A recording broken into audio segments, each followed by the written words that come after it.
आज राज्यसभा में पेश किया जाएगा वक्फ संशोधन बिल। सरकार आज ही राज्यसभा में बिल पास करवाने की करेगी कोशिश। राज्यसभा में भी बिल के बहुमत से पास होने की संभावना। सरकार के पास 125 वोट जबकि विपक्ष के पास है 95 सदस्य। बहुमत के लिए चाहिए 119 वोट। वक्फ संशोधन बिल लोकसभा में रात 2 बजे बहुमत से हुआ पास। बिल के पक्ष में 288 और विपक्ष में 232 वोट पड़े। बिल पर कांग्रेस, शिवसेना, यूपीटी, टीएमसी और ओवैसी सहित विपक्ष के 100 से ज्यादा संशोधन प्रस्ताव गिरे। संशोधनों पर देर रात तक हुई वोटिंग। वक्फ संशोधन बिल पर भड़के असदुद्दीन ओवैसी, सदन में फाड़ी बिल की कॉपी। कहा, महात्मा गांधी ने दक्षिण अफ्रीका का कानून फाड़ा, मैं इसे फाड़ देता हूं। ओवैसी ने बिल को बताया हिंदू मुस्लिम में विवाद पैदा करने वाला। कहा, इसका मकसद मुसलमानों को जलील और रुस्वा करना है और उन्हें दूसरे दर्जे का नागरिक बताना। ओवैसी के बिल को फाड़े जाने पर जेपीसी अध्यक्ष जगदंबिका पाल ने पलटवार कर कहा, ओवैसी बिल को असंवैधानिक कहते हैं लेकिन बिल को फाड़कर उन्होंने असंवैधानिक काम किया है। वक्फ संशोधन बिल पर चर्चा के दौरान गृहमंत्री अमित शाह ने वोट बैंक के लिए माइनॉरिटीज को डराने का आरोप लगाया। कहा, वक्फ संशोधन बिल धर्म में दखल नहीं। बीजेपी में को लेकर कहा, वक्फ में एक भी गैर इस्लामी सदस्य नहीं आएगा। अमित शाह ने कहा, वक्फ की संपत्ति के रखरखाव के लिए बिल लाए। कांग्रेस ने 2013 में तुष्टीकरण के लिए बिल में संशोधन नहीं किया होता तो ये बिल नहीं आता। लोकसभा में वक्फ संशोधन बिल पारित होने पर बोले कांग्रेस सांसद प्रमोद तिवारी। कहा, रात की कालिमा के साथ पास हुआ एक काला बिल, ये सभी धर्मों के लिए खतरे की घंटी। कांग्रेस संसदीय दल की बैठक में वक्फ संशोधन बिल पर सोनिया गांधी ने कहा, यह विधेयक संविधान पर हमला है। ये बीजेपी की सोची समझी रणनीति का हिस्सा। ये लोग समाज को ध्रुवीकृत रखना चाहते हैं। वक्फ बिल पारित होने पर कांग्रेस सांसद इमरान मसूद का बयान। कहा, इसके खिलाफ अदालत में लड़ाई लड़ेंगे। बिल से मुस्लिम समुदाय और वक्फ दोनों को नुकसान होगा। वक्फ बिल पर मौलाना फिरंगी महली का बयान। कहा, जेडीयू टीडीपी से बिल के विरोध की उम्मीद थी, उन्होंने विरोध नहीं किया। फिरंगी महली ने कहा, जेडीयू टीडीपी को मुसलमानों ने सपोर्ट किया था, बिल के खिलाफ हम कोर्ट जाएंगे। वक्फ बिल पर अमित शाह के बयान पर शिवसेना यूपीटी नेता संजय राउत की प्रतिक्रिया। कहा, सरकार ये बिल जमीन में घपले के लिए लाई। सरकार ने वक्फ की जमीन का सौदा कर लिया है। बीजेपी सांसद अनुराग ठाकुर ने वक्फ बिल को बताया एक नई उम्मीद। कहा, अब तक गरीब मुस्लिम परिवारों को लाभ में से रखा गया वंचित, लेकिन अब मिलेगा फायदा। केंद्रीय मंत्री गिरिराज सिंह ने कांग्रेस पर साधा निशाना। कहा, 2013 में तुष्टीकरण के लिए जो गलतियां कांग्रेस ने की उसे हमने सुधारा। अब गरीबों को उनकी जमीन पर हक मिलेगा। केंद्रीय मंत्री चिराग पासवान ने वक्फ बिल को बताया बेहतर। कहा, विपक्ष को भी करना चाहिए सहयोग। ये संशोधन गरीब और मुस्लिम महिलाओं के हक में। कांग्रेस सांसद शशि थरूर का बयान। बहुत कम बहुमत से बिल पारित कराने में सफल रही सरकार। बहस में सभी पक्षों ने रखे अपने विचार। केंद्रीय मंत्री प्रहलाद जोशी ने वक्फ संशोधन विधेयक को महत्वपूर्ण बताया और ऐतिहासिक भी। कहा, सभी को न्याय देने के लिए बहुत बड़ा कदम है। वक्फ बिल पास होने से नाराज दिखे पूर्णिया से निर्दलीय सांसद पप्पू यादव। कहा, सरकार ने संविधान को दरकिरार किया, देश इसे नहीं करेगा स्वीकार। समाजवादी पार्टी के सांसद मोहिबुल्लाह नदवी ने कहा, मुसलमानों के लिए इससे ज्यादा बुरा कानून पहले कभी नहीं हुआ पारित। संविधान को ताक पर रखकर विधेयक लाया गया। टीएमसी ने भी वक्फ संशोधन विधेयक का विरोध किया। सांसद सौगत राय ने कहा, यह संवैधानिक विधेयक है, हम देंगे चुनौती।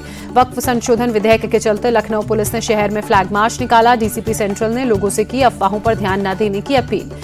पीएम मोदी की आज से 2 दिवसीय थाईलैंड यात्रा। बैंकॉक में आयोजित बिम्स्टेक शिखर सम्मेलन में लेंगे हिस्सा।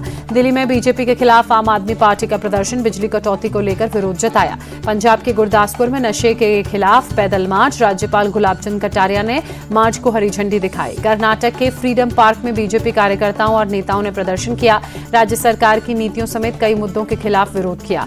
नागपुर में संघ प्रमुख मोहन भागवत ने शिवाजी महाराज को बताया आधुनिक युग का आदर्श। कहा, पौराणिक युग में हनुमान थे आदर्श। गुजरात के जामनगर में सेक्स रैकेट का पर्दाफाश। एक रिटायर्ड पुलिस अधिकारी के बेटे अशोक सिंह झाला को हिरासत में लिया गया। एक आरोपी हुआ मौके से फरार। अशोक झाला सरकारी कैंपस में टेम्पो ट्रैवलर खड़ी कर चलाता था धंधा। पुलिस ने आरोपी अशोक के 4 मोबाइल फोन, टेम्पो कार और कैश बरामद किया। अशोक झाला की कार में पुलिस की नेम प्लेट लगी थी। पुलिस ने टेम्पो में मौजूद एक लड़की को सुधार गृह भेजा। फरार हुए आरोपी की तलाश जारी। दिल्ली के होटल कारोबारी का अपहरण के बाद बेरहमी से मर्डर। यूपी के शामली में शव बरामद। आरोपियों ने कई गोलियां मारी।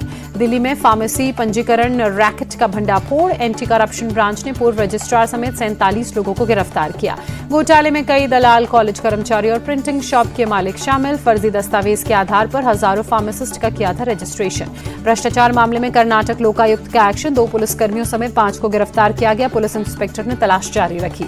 4 करोड़ की प्रॉपर्टी 60 लाख में बेचने का दबाव बना रहे पुलिस इंस्पेक्टर और उसके साथी। शिकायत मिलने पर लोकायुक्त ने जाल बिछाकर 5 लोगों को पकड़ा। चंडीगढ़ में 82 साल के कर्नल दंपति से साइबर ठगी, 9 दिन तक डिजिटल अरेस्ट कर 3.41 करोड़ रुपए ठगे। जांच में पुलिस जुटी। तमिलनाडु के थुथुकुडी में देर रात तेज बारिश हुई, लोगों को गर्मी से राहत मिली। बढ़ती गर्मी से राहत के लिए तमिलनाडु के तिरुचिरापल्ली में हाथियों के लिए खास इंतजाम किए गए। शावर बाथ, मड बाथ और स्विमिंग पूल की व्यवस्था, खाने का भी ख्याल रखा जा रहा है। मुंबई के सिद्धिविनायक मंदिर के चढ़ावे में रिकॉर्ड बढ़ोतरी, इस साल मिले 133 करोड़ रुपए। रामनवमी से पहले रोशनी से जगमग हुई अयोध्या नगरी, मंदिर चौक चौराहों पर लगाई गई रंग बिरंगी लाइटें। केकेआर के कप्तान अजिंक्य रहाणे का शमी के खिलाफ अच्छा रिकॉर्ड, शमी 7 पारियों में रहाणे को एक भी बार आउट नहीं कर पाए। रहाणे ने शमी के खिलाफ 172 के स्ट्राइक रेट से रन बनाए। पैट कमिंस के खिलाफ अजिंक्य रहाणे और सुनील नरेन का प्रदर्शन कमजोर, डिकॉक का कमिंस के खिलाफ जमकर बोलता है बल्ला। आईपीएल के 14वें मुकाबले में गुजरात टाइटंस की शानदार जीत, रॉयल चैलेंजर्स बेंगलुरु को 8 विकेट से हराया। 170 रन के टारगेट का पीछा करने उतरी गुजरात ने 18वें ओवर में मुकाबला अपने नाम किया। जोस बटलर ने 39 गेंदों में 73 रनों की तूफानी पारी खेली। आरसीबी के गेंदबाजों ने साधारण प्रदर्शन किया। भुवनेश्वर कुमार, जॉश हेजलवुड ने एक विकेट चटके। गुजरात की घातक गेंदबाजी के आगे आरसीबी के बल्लेबाजों के घुटने बोल गए। आरसीबी के ओपनर फिल सॉल्ट रहे फ्लॉप, 14 रन बनाकर आउट हुए। गुजरात टाइटंस के खिलाफ फेल हुए आरसीबी के बल्लेबाज विराट कोहली, 6 गेंद पर 7 रन बनाकर आउट हुए।